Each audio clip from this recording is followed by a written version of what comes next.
Hear me? We're good. All right. So my name is Joey Kincer. This is Emily Kincer. This is Julie Amburgey.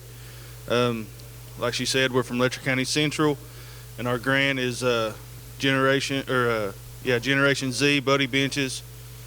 We're wanting to use this grant to allow our students the opportunity to work on their hands-on skills. It'll also help with communication practices. We hope this will benefit them when it comes time for them to transition from high school into college or the workforce. All the students in our school will be impacted by Generation Z Buddy Benches with a focus on our special education population.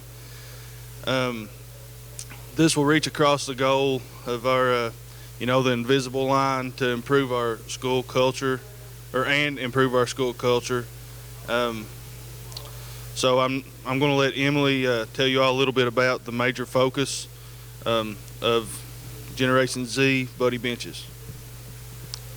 So looking at buddy benches, so the big thing is that the kids are going to build these themselves, and work on themselves too. So these are going to be non-tech zones.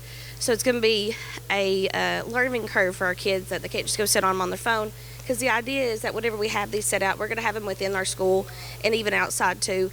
So whenever they do have a seat on the bench, they can't have their phone out or have their headphones in. Those things that as teachers we know that they love, and that's fantastic. But we want to be able to talk to each other too. And training our kids to be empathetic listeners and learn how, make that conversation and bridge that gap. It might be something they've never, spoke to before.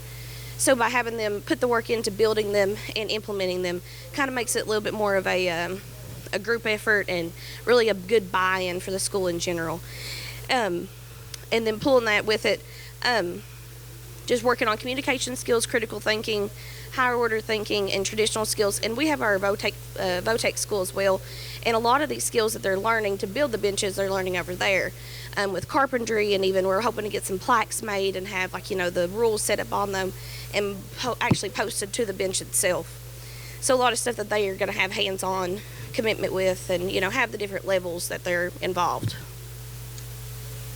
So one of the number one things is with our special ed students is transition, and being able just to develop those skills, those communication skills, those listening skills, using knowledge so that they can go out and they can be ready for to a career, job readiness, and just being able to, with these buddy benches, whenever they're developing, sketching out the design, deciding the materials that they're going to use, just how they're going to present them, how they're going to put them together and things like that. They're building those skills that they need that's critical for our regular ed students as well as our special ed students to be able to, whenever they're in the post-secondary life outside of high school, so that they can hold down a job, or they can even branch over and use those skills when they go into college or VOTEC or whatever they choose to do whenever they get out of high school. So that's, our biggest outcomes that we want. We're going to collect data from that, and the data that we collect, we'll be doing it by teacher observations, just random samples of, what the kids think and things like that, and just the utilization of the benches themselves within the school. So, if they're being used and in the way that we wanted them, then, it's been a success. So, at first, we'll be doing a close monitoring.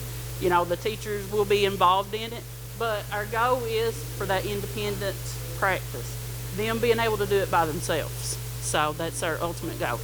And we'll be